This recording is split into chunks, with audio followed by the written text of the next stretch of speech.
وەکوەزانن کە لە سەرەتای دروستکردنی بیناکەوە کۆمەڵی خێرخواز و سەرمەدەداری شارەکە هەستان بە دروستکردنی خەسەخانەیەکی جوان و تۆکمە بۆ نەخۆشانی کۆرۆنا.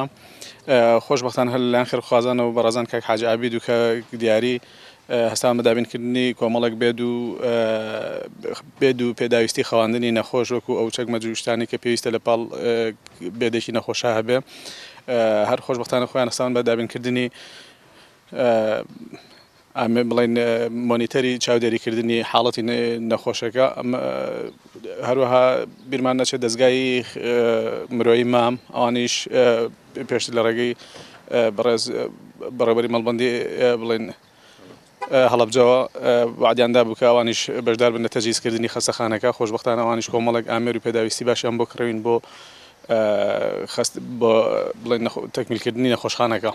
وەک ئەبینن ئەوە ئێستا کۆنتێنەرێک خۆشبەختانە گەشتووە و هەر ئەمڕۆ دەسەکەین بە هەڵبەستنی ئەو پێداویستیانەی کە گەشتووە.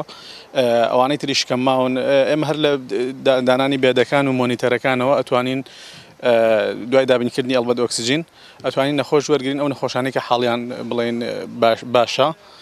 ئەوەشی کە خوانەخواست پێویستی بە جیهازی ڤەنتیلەیتەر ئەوانە بێ خەستەخانەیەکی ترمان هەیە توانین لەوێ جارێ چارەسەریانگەین تا ئەم بە تەواوی تەکمیلە بێ. یانی ئەکرێ بڵین هەر لە ئەمڕۆ بەیانیەوە بە تەواوی حازرە بێت خەستەخانەکەمان.